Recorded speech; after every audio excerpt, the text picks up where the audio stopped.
ಓಂ ಶಾಂತಿ. ಇಂದಿನ ದಿನಾಂಕ 24/4/2022. ಅವ್ಯಕ್ತ ಬಾಪ್ತಾದ ರಿವೈಸ್ 31/3/90. ದಯಾ ಹೃದಯ ಹಾಗೂ ಬೇಹದ್ದಿನ ವೈರಾಗ್ಯ ವೃತ್ತಿ. ಇಂದು ಲವ್ಫುಲ್ ಮತ್ತು ಮರ್ಸಿಫುಲ್ ಬಾಪ್ತಾದ ತಮ್ಮ ಸಮಾನ ಮಕ್ಕಳನ್ನು ನೋಡುತ್ತಿದ್ದಾರೆ. ಇಂದು ಬಾಪ್ತಾದ ವಿಶ್ವದ ಸರ್ವ ಅಪರಿಚಿತ ಮಕ್ಕಳನ್ನು ನೋಡುತ್ತಿದ್ದರು. ಬಲೆ ಅಪರಿಚಿತರಾಗಿದ್ದಾರೆ, ಆದರೆ ಎಲ್ಲರೂ ಮಕ್ಕಳಾಗಿದ್ದಾರೆ. ಬಾಪ್ತಾದರವರ ಸಂಬಂಧದಿಂದ ಸರ್ವ ಮಕ್ಕಳನ್ನು ನೋಡುತ್ತಾ ಏನು ಅನುಭವ ಮಾಡಿದರೆಂದರೆ, ಮೆಜಾರಿಟಿ ಆತ್ಮರಿಗೆ ಸಮಯ ಪ್ರತಿ ಸಮಯ ಯಾವುದಾದರೊಂದು ಕಾರಣದಿಂದ ತಿಳಿದೋ ಅಥವಾ ತಿಳಿಯದೆಯೋ ವರ್ತಮಾನ ಸಮಯದಲ್ಲಿ ದಯೆ ಹಾಗೂ ಕರುಣೆಯ ಅವಶ್ಯಕತೆ ಇದೆ ಮತ್ತು ಅವಶ್ಯಕತೆಯ ಕಾರಣದಿಂದಲೇ ದಯಾಹೃದಯಿ ತಂದೆಯನ್ನು ನೆನಪು ಮಾಡುತ್ತಾ ಇರುತ್ತಾರೆ. ಅಂದ ಮೇಲೆ 4 ಕಡೆಯ ಅವಶ್ಯಕತೆಯ ಪ್ರಮಾಣ ಈ ಸಮಯದಲ್ಲಿ ದಯಾದೃಷ್ಟಿಯ ಕೂಗು ಇದೆ. ಏಕೆಂದರೆ ಒಂದನೆಯದಾಗಿ ಭಿನ್ನ ಭಿನ್ನ ಸಮಸ್ಯೆಗಳ ಕಾರಣ ತಮ್ಮ ಮನಸ್ಸು ಮತ್ತು ಬುದ್ಧಿಯ ಸಮತೋಲನೆ ಇಲ್ಲದಿರುವ ಕಾರಣ ದಯಾಹೃದಯಿ ತಂದೆಯನ್ನು ಮತ್ತು ತಮಗೆ ಇಷ್ಟವಾದವರನ್ನು ಇಷ್ಟದೇವ ದಯೆಗಾಗಿ ಬಹಳ ದುಃಖದಿಂದ ಬಹಳ ವ್ಯಾಕುಲರಾಗಿ ಕರೆಯುತ್ತಾ ಇರುತ್ತಾರೆ. ಬಲೆ ಅಪರಿಚಿತ ಅಜ್ಞಾನಿ ಆತ್ಮರು ತಂದೆಯನ್ನು ಅರಿತುಕೊಳ್ಳದ ಕಾರಣ ತಮ್ಮ ಧರ್ಮಪಿತರು ಹಾಗೂ ಗುರುಗಳನ್ನು ಮತ್ತು ಇಷ್ಟದೇವರನ್ನು ದಯಾಹೃದಯಿಗಳೆಂದು ತಿಳಿದು ಕರೆಯುತ್ತಾರೆ. ಆದರೆ ತಾವೆಲ್ಲರೂ ತಿಳಿದುಕೊಂಡಿದ್ದೀರಿ, ಈ ಸಮಯದಲ್ಲಿ ಒಬ್ಬ ತಂದೆ ಪರಮ ಆತ್ಮನ ವಿನಃ ಮತ್ಯಾವುದೇ ಆತ್ಮನ ಮೂಲಕ ದಯೆ ಸಿಗಲು ಸಾಧ್ಯವಿಲ್ಲ. ಬಲೆ ತಂದೆಯು ಅವರ ಇಚ್ಛೆಗಳನ್ನು ಪೂರ್ಣ ಮಾಡಲು ಭಾವನೆಯ ಫಲವನ್ನು ಕೊಡುವುದಕ್ಕಾಗಿ ಯಾವುದೇ ಇಷ್ಟದೇವನನ್ನು ಅಥವಾ ಮಹಾನ್ ಆತ್ಮರನ್ನು ನಿಮಿತ್ತ ಮಾಡಬಹುದು. ಆದರೆ ದಾತನಂತೂ ಒಬ್ಬ ತಂದೆಯೇ ಆಗಿದ್ದಾರೆ. ಆದ್ದರಿಂದ ವರ್ತಮಾನ ಸಮಯದ ಪ್ರಮಾಣ ದಯಾಹೃದಯಿ ತಂದೆಯು ಮಕ್ಕಳಿಗೂ ಸಹ ಇದನ್ನೇ ಹೇಳುತ್ತೇವೆ. ತಂದೆಯ ಸಹಯೋಗಿ ಜೊತೆಗಾರ ಭುಜಗಳು ತಾವು ಬ್ರಾಹ್ಮಣ ಮಕ್ಕಳಾಗಿದ್ದೀರಿ ಅಂದಾಗ ಮನುಷ್ಯರಿಗೆ ಯಾವ ವಸ್ತುವಿನ ಅವಶ್ಯಕತೆ ಇದೆಯೋ ಅದನ್ನು ಕೊಟ್ಟರೆ ಪ್ರಸನ್ನರಾಗಿ ಬಿಡುತ್ತಾರೆ. ಅಂದ ಮೇಲೆ ಮಾಸ್ಟರ್ ದಯಾಹೃದಯಿಗಳಾಗಿದ್ದೀರಾ, ತಮ್ಮದೇ ಸಹೋದರ ಸಹೋದರಿಯರಾಗಿದ್ದಾರೆ. ಸ್ವಂತ ಮಕ್ಕಳಿರಲಿ ಮಲತಾಯಿ ಮಕ್ಕಳಾಗಿರಲಿ, ಆದರೆ ಒಂದೇ ಪರಿವಾರದವರಲ್ಲವೇ. ತಮ್ಮ ಪರಿವಾರದ ಅಪರಿಚಿತ ಬೇಸತ್ತ ಆತ್ಮರ ಪ್ರತಿ ದಯಾ ಹೃದಯಿಗಳಾಗಿರಿ. ಅಂತರಾಳದಿಂದ ದಯೆ ಮೂಡಿ ಬರಲಿ. ವಿಶ್ವದ ಅಪರಿಚಿತ ಆತ್ಮರಿಗೂ ದಯೆ ಬೇಕಾಗಿದೆ. ಜೊತೆಗೆ ಬ್ರಾಹ್ಮಣ ಪರಿವಾರದ ಪುರುಷಾರ್ಥದ ತೀವ್ರಗತಿಗಾಗಿ ಹಾಗೂ ಸ್ವ ಉನ್ನತಿಗಾಗಿಯೂ ದಯಾಹೃದಯದ ಅವಶ್ಯಕತೆ ಇದೆ. ಸ್ವ ಉನ್ನತಿಗಾಗಿ ಯಾವಾಗ ಸ್ವಯಂನ ಮೇಲೆ ದಯಾಹೃದಯಿಗಳಾಗುತ್ತೀರೋ ಆಗ ದಯಾಹೃದಯಿ ಆತ್ಮನಿಗೆ ಸದಾ ಬೇಹದ್ದಿನ ವೈರಾಗ್ಯ ವೃತ್ತಿಯು ಸ್ವತಃ ಬರುತ್ತದೆ. ಸ್ವಯಂನ ಪ್ರತಿಯೂ ದಯೆ ಬರಲಿ. ನಾನು ಎಷ್ಟು ಶ್ರೇಷ್ಠಾತಿ ಶ್ರೇಷ್ಠ ತಂದೆಯ ಅದೇ ಆತ್ಮನಾಗಿದ್ದೇನೆ ಮತ್ತು ತಂದೆಯ ಸಮಾನನಾಗುವ ಅದೇ ಲಕ್ಷ್ಯಧಾರಿಯಾಗಿದ್ದೇನೆ. ಅದರ ಪ್ರಮಾಣ ಮೂಲ ಶ್ರೇಷ್ಠ ಸ್ವಭಾವ ಹಾಗೂ ಸಂಸ್ಕಾರದಲ್ಲಿ ಒಂದು ವೇಳೆ ಯಾವುದೇ ಕೊರತೆ ಇದ್ದರೆ ತನ್ನ ಮೇಲಿನ ಹೃದಯದ ದಯೆ ಬಲಹೀನತೆಗಳಿಂದ ಸಹಜವಾಗಿ ವೈರಾಗ್ಯ ತರಿಸುತ್ತದೆ. ಬಾಪ್ತಾದ ಇಂದು ಇದನ್ನೇ ವಾರ್ತಾಲಾಪ ಮಾಡುತ್ತಿದ್ದೆವು. ಎಲ್ಲ ಮಕ್ಕಳು ಜ್ಞಾನದಲ್ಲಂತೂ ಬಹಳ ಬುದ್ಧಿವಂತರಾಗಿದ್ದಾರೆ. ಪಾಯಿಂಟ್ ಸ್ವರೂಪರಂತೂ ಆಗಿಬಿಟ್ಟಿದ್ದಾರೆ. ಆದರೆ ಪ್ರತಿಯೊಂದು ನಿರ್ಬಲತೆಯನ್ನು ತಿಳಿದುಕೊಳ್ಳುವ ಪಾಯಿಂಟ್ಸ್, ಜ್ಞಾನಬಿಂದುಗಳು ಎಲ್ಲರ ಬಳಿ ಇದೆ. ಈ ರೀತಿ ಇರಬೇಕು, ಈ ರೀತಿ ಮಾಡಬಾರದು ಎಂಬುದನ್ನು ತಿಳಿದುಕೊಂಡಿದ್ದಾರೆ. ಇದನ್ನು ತಿಳಿದುಕೊಂಡಿದ್ದರೂ ಸಹ ಬಿಂದು ಸ್ವರೂಪರಾಗುವುದು ಮತ್ತು ಏನೆಲ್ಲ ವ್ಯರ್ಥವನ್ನು ನೋಡಿದ್ದೀರೋ, ಕೇಳಿದ್ದೀರೋ ಮತ್ತು ತನ್ನಿಂದ ಆಯಿತೋ ಅದಕ್ಕೆ ಪೂರ್ಣ ವಿರಾಮದ ಬಿಂದುವನ್ನು ಇಡುವುದು ಬರುವುದಿಲ್ಲ. ಜ್ಞಾನ ಬಿಂದುಗಳಂತೂ ಇದೇ ಬಿಂದು ಸ್ವರೂಪರಾಗುವುದಕ್ಕಾಗಿ ವಿಶೇಷ ಯಾವುದರ ಅವಶ್ಯಕತೆ ಇದೆ? ತನ್ನ ಮೇಲೆ ದಯೆ ಮತ್ತು ಅನ್ಯರ ಮೇಲೆ ದಯೆ ಇರಬೇಕಾಗಿದೆ. ಭಕ್ತಿ ಮಾರ್ಗದಲ್ಲಿಯೂ ಸತ್ಯ ಭಕ್ತರಾಗಿದ್ದರೆ ಅಥವಾ ತಾವೂ ಸಹ ಸತ್ಯ ಭಕ್ತರಾಗಿದ್ದೀರಿ, ಆತ್ಮದಲ್ಲಿ ರೆಕಾರ್ಡ್ ಇದೆ ಎಲ್ಲವೇ ಅಂದಾಗ ಸತ್ಯ ಭಕ್ತರು ಸದಾ ದಯಾ ಹೃದಯಿಗಳಾಗಿರುತ್ತಾರೆ. ಆದ್ದರಿಂದ ಅವರು ಪಾಪಕರ್ಮ ಮಾಡಲು ಹೆದರುತ್ತಾರೆ, ತಂದೆಗೆ ಹೆದರುವುದಿಲ್ಲ, ಆದರೆ ಪಾಪಕ್ಕೆ ಹೆದರುತ್ತಾರೆ. ಆದ್ದರಿಂದ ಕೆಲವರು ಪಾಪಕರ್ಮ ಮಾಡುವುದರಿಂದ ಮುಕ್ತರಾಗಿರುತ್ತಾರೆ ಅಂದಾಗ ಜ್ಞಾನ ಮಾರ್ಗದಲ್ಲಿಯೂ ಸಹ ಯಾರು ಯಥಾರ್ಥ ದಯಾಹೃದಯಿಗಳಿದ್ದಾರೆಯೋ ಅವರಲ್ಲಿ 3 ಮಾತುಗಳಿಂದ ದೂರವಿರುವ ಶಕ್ತಿ ಇರುತ್ತದೆ. ಯಾರಲ್ಲಿ ದಯೆ ಇರುವುದಿಲ್ಲವೋ ಅವರು ತಿಳಿದುಕೊಂಡಿದ್ದರೂ ಅರಿತುಕೊಂಡಿದ್ದರೂ ಸಹ 3 ಮಾತುಗಳಿಗೆ ಪರವಶರಾಗಿ ಬಿಡುತ್ತಾರೆ. ಆ 3 ಮಾತುಗಳಾಗಿವೆ ಉದಾಸೀನತೆ, ಈರ್ಷೆ ಮತ್ತು ತಿರಸ್ಕಾರ. ಯಾವುದೇ ನಿರ್ಬಲತೆ ಅಥವಾ ಕೊರತೆಗೆ ಕಾರಣ 90% ಈ 3 ಮಾತುಗಳೇ ಆಗಿರುತ್ತವೆ. ಯಾರು ದಯಾಹೃದಯಿಗಳಾಗಿರುವರೋ ಅವರು ತಂದೆಗೆ ಜೊತೆಗಾರರು. ಧರ್ಮರಾಜನ ಶಿಕ್ಷೆಯಿಂದ ದೂರವಿರುವ ಶುಭ ಇಚ್ಛೆಯನ್ನಿಟ್ಟುಕೊಳ್ಳುತ್ತಾರೆ. ಹೇಗೆ ಭಕ್ತರು ಭಯದ ಕಾರಣ ಉದಾಸೀನರಾಗುವುದಿಲ್ಲ, ಹಾಗೆಯೇ ಬ್ರಾಹ್ಮಣ ಆತ್ಮರು ತಂದೆಯ ಪ್ರೀತಿಯ ಕಾರಣ ಧರ್ಮರಾಜಪುರಿಯಲ್ಲಿ ಹೋಗುವಂತಾಗಬಾರದು ಎಂಬ ಮಧುರ ಭಯದಿಂದ ಉದಾಸೀನರಾಗುವುದಿಲ್ಲ. ತಂದೆಯ ಪ್ರೀತಿಯು ಅದರಿಂದ ದೂರ ಮಾಡಿಬಿಡುತ್ತದೆ. ತನ್ನ ಹೃದಯದ ದಯೆಯು ಉದಾಸೀನತೆಯನ್ನು ಸಮಾಪ್ತಿ ಮಾಡಿಬಿಡುತ್ತದೆ ಮತ್ತು ಯಾವಾಗ ತನ್ನ ಪ್ರತಿ ದಯಾ ಭಾವನೆಯು ಬರುತ್ತದೆಯೋ ಆಗ ಎಂತಹ ವೃತ್ತಿ, ಎಂತಹ ಸ್ಮೃತಿಯೋ ಅಂತೆಯೇ ಸರ್ವ ಬ್ರಾಹ್ಮಣ ಸೃಷ್ಟಿಯ ಪ್ರತಿ ಸ್ವತಃ ದಯಾಹೃದಯಿಗಳಾಗುತ್ತಾರೆ. ಇದು ಯಥಾರ್ಥ ಜ್ಞಾನಯುಕ್ತ ದಯೆಯಾಗಿದೆ. ಜ್ಞಾನವಿಲ್ಲದ ದಯೆಯು ಕೆಲವೊಮ್ಮೆ ನಷ್ಟವನ್ನು ಮಾಡುತ್ತದೆ.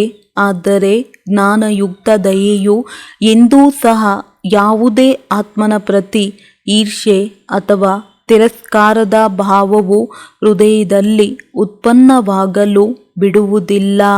ಜ್ಞಾನಯುಕ್ತ ದಯೆಯ ಜೊತೆಗೆ ಸ್ವಯಂನ ಆತ್ಮೀಯತೆಯ ಆತ್ಮಿಕ ನಶೆಯು ಅವಶ್ಯವಾಗಿ ಇರುತ್ತದೆ.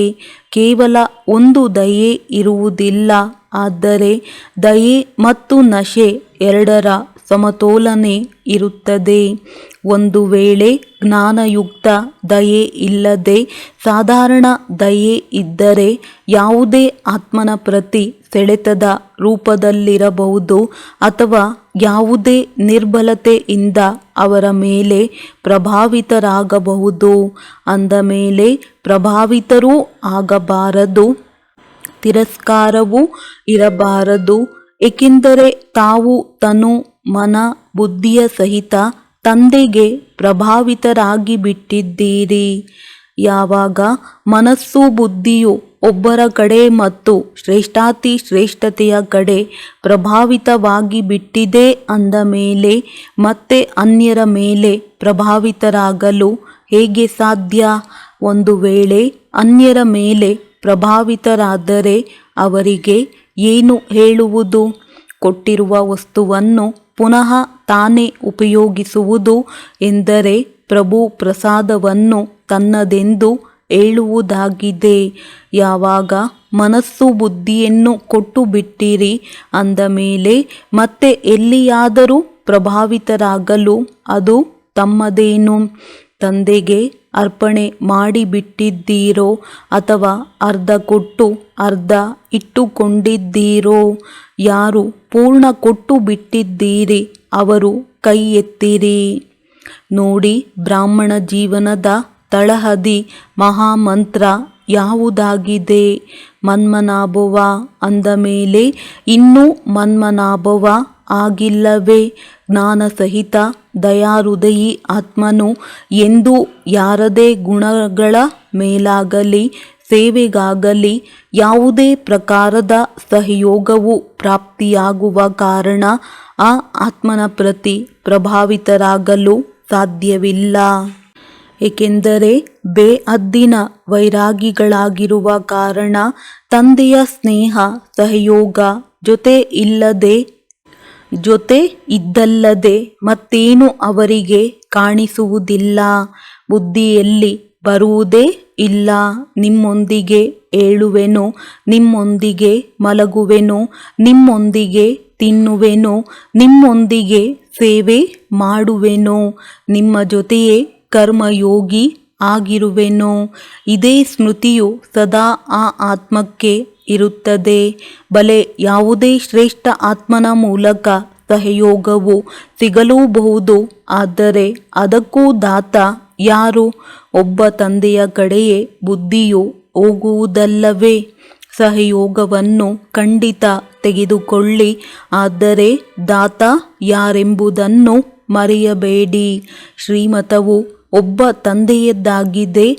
ಯಾವುದೇ ನಿಮಿತ್ತ ಆತ್ಮನು ತಮಗೆ ತಂದೆಯ ಶ್ರೀಮತದ ಸ್ಮೃತಿ ತರಿಸುತ್ತಾರೆಂದರೆ ಅದು ಅವರ ಶ್ರೀಮತವೆಂದು ಹೇಳುವುದಿಲ್ಲ. ಆದರೆ ತಂದೆಯ ಶ್ರೀಮತವನ್ನು ಫಾಲೋ ಮಾಡಿ ಅನ್ಯರಿಗೂ ಫಾಲೋ ಮಾಡಿಸುವುದಕ್ಕಾಗಿ ಸ್ಮೃತಿ ತರಿಸುತ್ತಾರೆ. ನಿಮಿತ್ತ ಆತ್ಮರು ಶ್ರೇಷ್ಠ ಆತ್ಮರು ಎಂದೂ ಸಹ ತನ್ನ ಮತದಂತೆ ನಡೆಯಿರಿ ಎಂದು ಹೇಳುವುದಿಲ್ಲ. ನನ್ನ ಮತವೇ ಶ್ರೀಮತವಾಗಿದೆ ಎಂಬುದನ್ನು ಹೇಳುವುದಿಲ್ಲ. ಶ್ರೀಮತವನ್ನೇ ಪುನಃ ಸ್ಮೃತಿ ತರಿಸುತ್ತಾರೆ. ಇದಕ್ಕೆ ಯಥಾರ್ಥ ಸಹಯೋಗ ಪಡೆಯುವುದು ಮತ್ತು ಸಹಯೋಗ ನೀಡುವುದು ಎಂದು ಹೇಳುತ್ತಾರೆ. ದಾದಿ ದೀದಿಯರ ಶ್ರೀಮತವೆಂದು ಹೇಳುವುದಿಲ್ಲ. ಕೇವಲ ಶ್ರೀಮತದ ಶಕ್ತಿಯನ್ನು ಸ್ಮೃತಿ ತರಿಸಲು ನಿಮಿತ್ತರಾಗುತ್ತಾರಷ್ಟೇ. ಆದ್ದರಿಂದ ಯಾವುದೇ ಆತ್ಮನಿಗೆ ಪ್ರಭಾವಿತರಾಗಬಾರದು. ಒಂದು ವೇಳೆ ಯಾವುದೇ ಮಾತಿನಲ್ಲಿ ಯಾರ ಮೇಲಾದರೂ ಪ್ರಭಾವಿತರಾಗುತ್ತಾರೆಂದರೆ ಬಲೆ ಅವರ ಹೆಸರಿನ ಮಹಿಮೆಯು ಮೇಲಿರಬಹುದು, ರೂಪದ ಮೇಲೆ ಅಥವಾ ಯಾವುದೇ ವಿಶೇಷತೆಯ ಮೇಲೆ ಸೆಳೆತದ ಕಾರಣ ಪ್ರಭಾವಿತರಾದರೆ ಬುದ್ಧಿಯು ಅಲ್ಲಿಯೇ ಸಿಕ್ಕಿ ಹಾಕಿಕೊಳ್ಳುತ್ತದೆ. ಒಂದು ವೇಳೆ ಬುದ್ಧಿಯು ಸಿಲುಕಿಕೊಂಡರೆ ಹಾರುವ ಕಲೆ ಇರಲು ಸಾಧ್ಯವಿಲ್ಲ. ಆಗ ನನ್ನದು ಬಹಳ ಒಳ್ಳೆಯ ಪ್ಲಾನಿಂಗ್ ಬುದ್ಧಿಯಾಗಿದೆ, ನನ್ನ ಜ್ಞಾನವು ಬಹಳ ಸ್ಪಷ್ಟವಾಗಿದೆ, ನನ್ನಂತಹ ಸೇವೆಯನ್ನು ಮತ್ಯಾರೂ ಮಾಡಲು ಸಾಧ್ಯವಿಲ್ಲ ಎಂದು ತನ್ನ ಮೇಲೂ ಪ್ರಭಾವಿತರಾಗುತ್ತಾರೆ. ಆದ್ದರಿಂದ ಗುರುತಿಸುವ ಬುದ್ಧಿಯಾಗಿದೆ, ಗುಣವಂತನಾಗಿದ್ದೇನೆ, ಹೀಗೆ ತನ್ನ ಪ್ರತಿಯೂ ಪ್ರಭಾವಿತರಾಗಬಾರದು. ವಿಶೇಷತೆ ಇದೆ, ಪ್ಲಾನಿಂಗ್ ಬುದ್ಧಿ ಇದೆ. ಆದರೆ ಸೇವೆಗೆ ನಿಮಿತ್ತರನ್ನಾಗಿ ಯಾರು ಮಾಡಿದರು?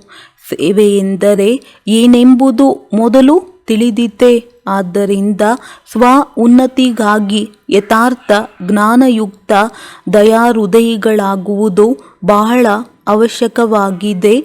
ಆಗ ಈ ಈರ್ಷೆ ತಿರಸ್ಕಾರವು ಸಮಾಪ್ತಿಯಾಗಿ ಬಿಡುತ್ತದೆ. ತೀವ್ರಗತಿಯ ಕೊರತೆಗೆ ಮೂಲ ಕಾರಣವೂ ಇದೇ ಆಗಿದೆ, ಈರ್ಷೆ, ತಿರಸ್ಕಾರ ಅಥವಾ ಪ್ರಭಾವಿತರಾಗುವುದು. ತನ್ನ ಮೇಲಿರಲಿ ಅಥವಾ ಅನ್ಯರ ಮೇಲಿರಲಿ. ನಾಲ್ಕನೆಯ ಮಾತಾಗಿದೆ ಉದಾಸೀನತೆ. ಇದು ನಡೆಯುತ್ತದೆ. ಸಮಯದಲ್ಲಿ ತಯಾರಾಗಿ ಬಿಡುತ್ತೇವೆ ಎಂಬುದು ಉದಾಸೀನತೆಯಾಗಿದೆ. ಬಾಪ್ದಾದ ಒಂದು ಹಾಸ್ಯದ ಮಾತನ್ನು ಮೊದಲು ತಿಳಿಸಿದ್ದೇವೆ. ಬ್ರಾಹ್ಮಣ ಆತ್ಮರ ದೂರದ ದೃಷ್ಟಿಯು ಬಹಳ ತೀಕ್ಷ್ಣವಾಗಿದೆ ಮತ್ತು ಸಮೀಪ ದೃಷ್ಟಿಯು ಸ್ವಲ್ಪ ನಿರ್ಬಲವಾಗಿದೆ. ಆದ್ದರಿಂದ ಅನ್ಯರ ಕೊರತೆಗಳು ಬಹುಬೇಗನೆ ಕಂಡುಬರುತ್ತವೆ ಮತ್ತು ತನ್ನ ಕೊರತೆಯು ಬಹಳ ತಡವಾಗಿ ಕಾಣುತ್ತದೆ. ಆದ್ದರಿಂದ ದಯಾಭಾವನೆಯು ಲವ್ಫುಲ್ ಆಗಿರಲಿ ಮತ್ತು ಮರ್ಸಿಫುಲ್ ಆಗಿರಲಿ. ಇದರಿಂದ ಹೃದಯದ ವೈರಾಗ್ಯ ಬರುವುದು. ಯಾವ ಸಮಯದಲ್ಲಿ ಕೇಳುವರೋ ಅಥವಾ ಬಟ್ಟಿಯಲ್ಲಿರುವರೋ ವಾರ್ತಾಲಾಪ ನಡೆಯುತ್ತದೆಯೋ ಆ ಸಮಯದಲ್ಲಿ ಇದೇ ರೀತಿ ಮಾಡಬೇಕೆಂದು ಎಲ್ಲರೂ ತಿಳಿದುಕೊಳ್ಳುತ್ತಾರೆ. ಆದರೆ ಅದು ಅಲ್ಪಕಾಲದ ವೈರಾಗ್ಯ ಬರುತ್ತದೆಯೇ ಹೊರತು ಹೃದಯದ ವೈರಾಗ್ಯವಲ್ಲ.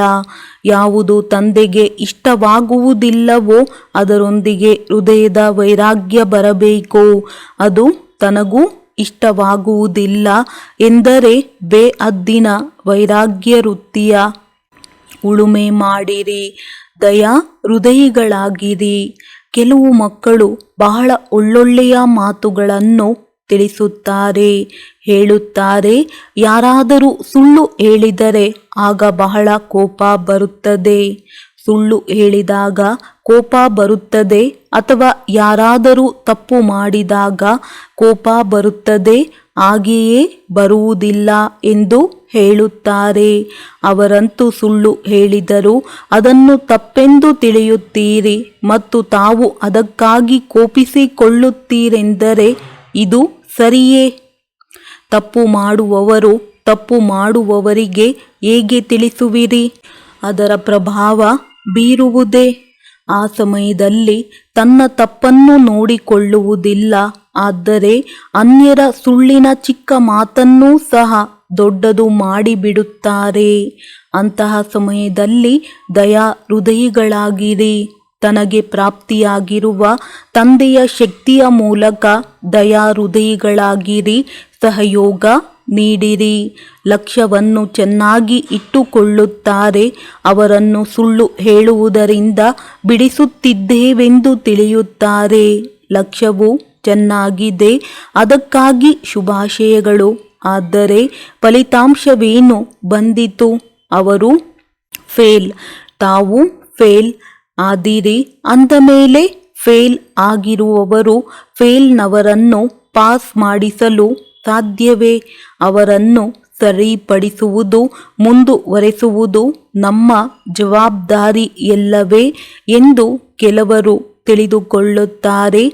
ಆದರೆ ಜವಾಬ್ದಾರಿಯನ್ನು ನಿಭಾಯಿಸುವವರು ಮೊದಲು ತಮ್ಮ ಜವಾಬ್ದಾರಿಯನ್ನು ಆ ಸಮಯದಲ್ಲಿ ನಿಭಾಯಿಸುತ್ತಿದ್ದೀರೋ ಅಥವಾ ಅನ್ಯರದ್ದನ್ನು ನಿಭಾಯಿಸುತ್ತೀರೋ? ಕೆಲವರು ನಿಮಿತ್ತರಾಗುತ್ತಾರೆಂದರೆ ಕಿರಿಯರಿಗಾಗಿ ನಾವು ಜವಾಬ್ದಾರರಾಗಿದ್ದೇವೆ.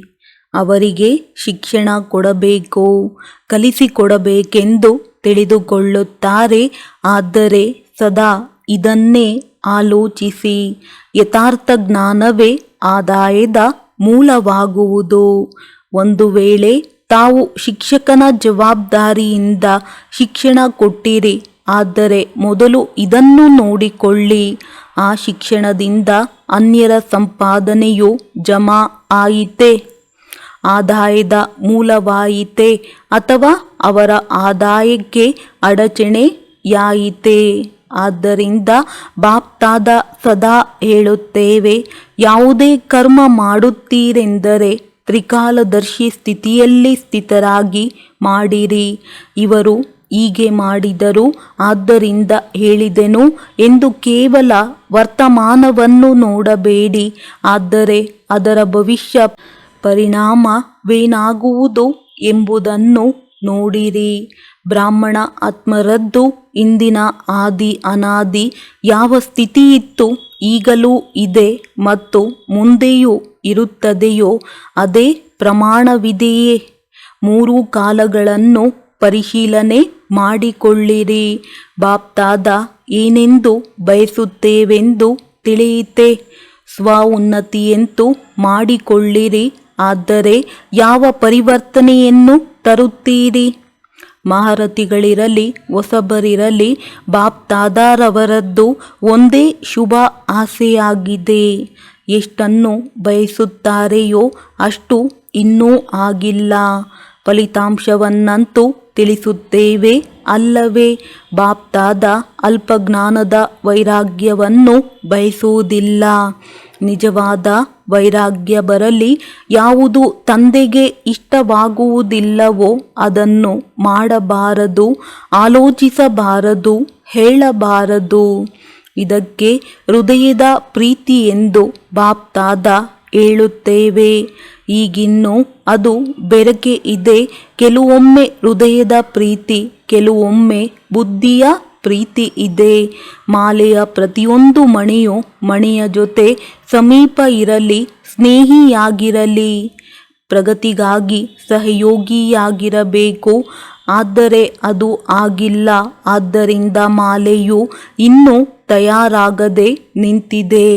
ಏಕೆಂದರೆ ಮಾಲೆಯು ತಯಾರಾಗುವುದು ಎಂದರೆ ಜೋಡಿ ಮಣಿಗಳ ಸಮಾನ ಒಬ್ಬರು ಇನ್ನೊಬ್ಬರಿಗೆ ಸಮೀಪ ಸ್ನೇಹಿಗಳಾಗುವುದು. ಮೊದಲು 108ರ ಮಾಲೆಯು ತಯಾರಾಗಲಿ, ಆಗ ಇನ್ನೊಂದು ತಯಾರಾಗುವುದು. ಬಾಪ್ದಾದ ಅನೇಕ ಬಾರಿ ಮಾಲೆಯನ್ನು ತಯಾರು ಮಾಡಲು ಕುಳಿತುಕೊಳ್ಳುತ್ತೇವೆ. ಆದರೆ ಈಗಿನ್ನೂ ಪೂರ್ಣವಾಗಿಲ್ಲ. ಆ ಮಣಿಗೆ 3 ಪ್ರಶಸ್ತಿಗಳು ಸಿಕ್ಕಿದಾಗ ಮಣಿಯು ಮಣಿಯ ಸಮೀಪ ಬರುತ್ತದೆ. ಅರ್ಥಾತ್ ಅದನ್ನು ತಂದೆಯು ಪೂರ್ಣಿಸುತ್ತಾರೆ. 3 ಪ್ರಶಸ್ತಿಗಳಾಗಿವೆ: ಪ್ರಭು ಪ್ರಿಯ, ಬ್ರಾಹ್ಮಣ ಪರಿವಾರ ಪ್ರಿಯ ಮತ್ತು ತನ್ನ ಯಥಾರ್ಥ ಪುರುಷಾರ್ಥ ಪ್ರಿಯ. 3 ಮಾತುಗಳನ್ನು ಪರಿಶೀಲನೆ ಮಾಡಿದಾಗ ಮಣಿಯು ಕೈಯಲ್ಲಿಯೇ ಉಳಿದುಕೊಳ್ಳುತ್ತದೆ, ಮಾಲೆಯಲ್ಲಿ ಬರುವುದಿಲ್ಲ. ಅಂದ ಮೇಲೆ ಈ ವರ್ಷದಲ್ಲಿ ಯಾವ ಸ್ಲೋಗನ್ ನೆನಪಿಟ್ಟುಕೊಳ್ಳುತ್ತೀರಿ? ತ್ರಿಮೂರ್ತಿ ತಂದೆ ಮತ್ತು ವಿಶೇಷ 3 ಸಂಬಂಧಗಳ ಮೂಲಕ 3 ಪ್ರಶಸ್ತಿಗಳನ್ನು ತೆಗೆದುಕೊಳ್ಳಬೇಕಾಗಿದೆ ಮತ್ತು ಅನ್ಯರಿಗೂ ಕೊಡಿಸುವುದರಲ್ಲಿ ಸಹಯೋಗಿಗಳಾಗಬೇಕಾಗಿದೆ. ಮಾಲೆಯ ಸಮೀಪ ಮಣಿಯಾಗಲೇಬೇಕಾಗಿದೆ. ಅಂದಾಗ ಸ್ವ ಉನ್ನತಿ ಏನು ಮಾಡಿಕೊಳ್ಳಬೇಕೆಂದು ಕೇಳಿಸಿಕೊಂಡಿರಾ? ಹೇಗೆ ಬ್ರಹ್ಮ ತಂದೆಯ ತಳಹದಿ ನಂಬರ್ 1 ಪರಿವರ್ತನೆಯಲ್ಲಿ ಯಾವುದಾಗಿತ್ತು? ಬೇಅದ್ದಿನ ವೈರಾಗ್ಯ. ಯಾವುದನ್ನು ತಂದೆಯು ಹೇಳಿದರೂ ಅದನ್ನು ಬ್ರಹ್ಮನು ಮಾಡಿದರು. ಆದ್ದರಿಂದ ವಿನ್ ಮಾಡಿ 1 ಆಗಿಬಿಟ್ಟರು. ಒಳ್ಳೆಯದು. ಬಾಪ್ದಾದ ಈ ಫಲಿತಾಂಶವನ್ನು ನೋಡುತ್ತೇವೆ. ಪ್ರತಿಯೊಬ್ಬರೂ ತನ್ನನ್ನು ನೋಡಿಕೊಳ್ಳಿ, ಅನ್ಯರನ್ನಲ್ಲ. ಇಂದು ಸೀಸನ್ನಿನ ಕೊನೆಯ ದಿನವಾಗಿದೆ ಎಂದು ಕೆಲವರು ತಿಳಿದುಕೊಳ್ಳುತ್ತಾರೆ. ಆದರೆ ಬಾಪ್ದಾದ ಹೇಳುತ್ತೇವೆ, ಇದು ಕೊನೆಯ ದಿನವಲ್ಲ, ಮಾಲೆಯಾಗುವ ಫಸ್ಟ್ ಸೀಸನ್ನ ದಿನವಾಗಿದೆ. ಎಲ್ಲರಿಗೆ ಅವಕಾಶವಿದೆ. ಈಗಿನ್ನೂ ಮಾಲೆಯ ಮಣಿಗಳನ್ನು ಪೋಣಿಸಿಲ್ಲ, ನಿಗದಿಯಾಗಿಲ್ಲ. 3 ಪ್ರಶಸ್ತಿಗಳನ್ನು ತೆಗೆದುಕೊಳ್ಳಿ ಮತ್ತು ಮಾಲೆಯಲ್ಲಿ ಮಣಿಯಾಗಿರಿ. ಎಷ್ಟು ಪ್ರತ್ಯಕ್ಷ ಪ್ರಮಾಣವನ್ನು ಕೊಡುವವರ ಪ್ರತ್ಯಕ್ಷ ಚೆಹರೆ ಮತ್ತು ಚಲನೆಯಲ್ಲಿ ಕಾಣುವುದೋ ಅಷ್ಟು ಪುನಃ ಹೊಸ ರಂಗನ್ನು ನೋಡುತ್ತೀರಿ. ಒಂದು ವೇಳೆ ತಾವೂ ಸಹ ಅವರಂತೆಯೇ ಇದ್ದರೆ ಬಣ್ಣವೂ ಸಹ ಅದೇ ರೀತಿ ಇರುತ್ತದೆ. ಆದ್ದರಿಂದ ತಮ್ಮಲ್ಲಿ ನವೀನತೆಯನ್ನು ತನ್ನಿರಿ. ಪರಿವಾರದಲ್ಲಿಯೂ ತೀವ್ರ ಪುರುಷಾರ್ಥದ ಅಲೆಯನ್ನು ತನ್ನಿರಿ. ನಂತರ ಮುಂದೆ ಹೋದಂತೆ ಎಷ್ಟೊಂದು ಅದ್ಭುತ ದೃಶ್ಯಗಳನ್ನು ನೋಡುವಿರಿ.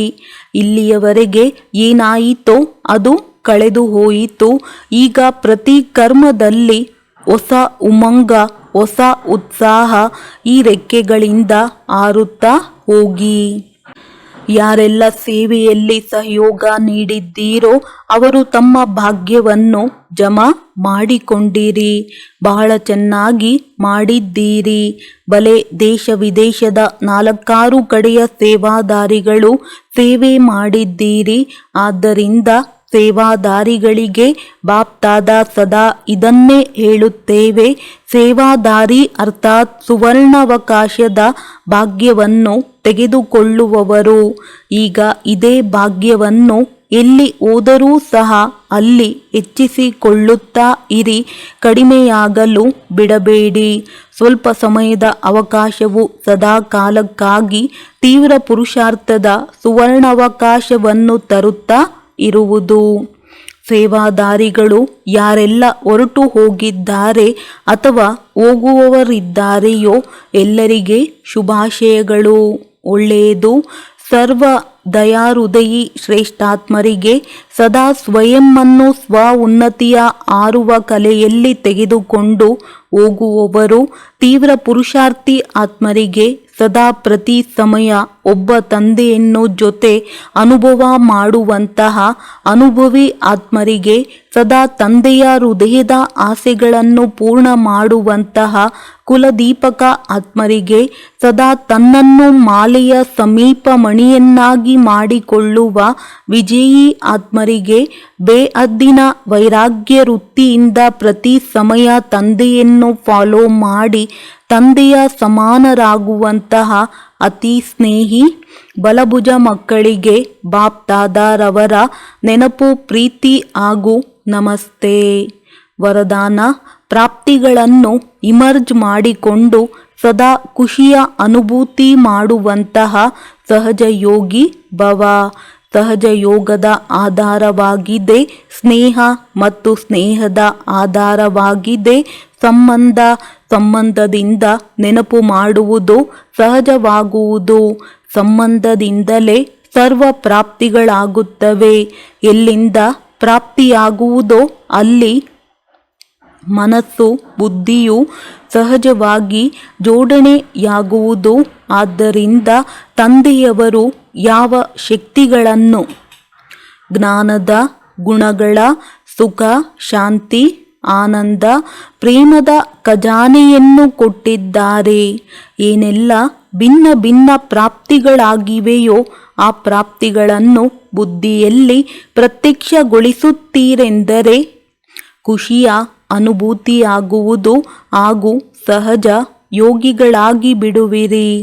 ಸ್ಲೋಗನ್: ಯಾರು ಸರ್ವ ಪ್ರಶ್ನೆಗಳಿಂದ ಪಾರಾಗುತ್ತಾರೆಯೋ ಅವರೇ ಪ್ರಸನ್ನ ಚಿತ್ತರಾಗಿದ್ದಾರೆ. ಒಳ್ಳೆಯದು. ಓಂ ಶಾಂತಿ.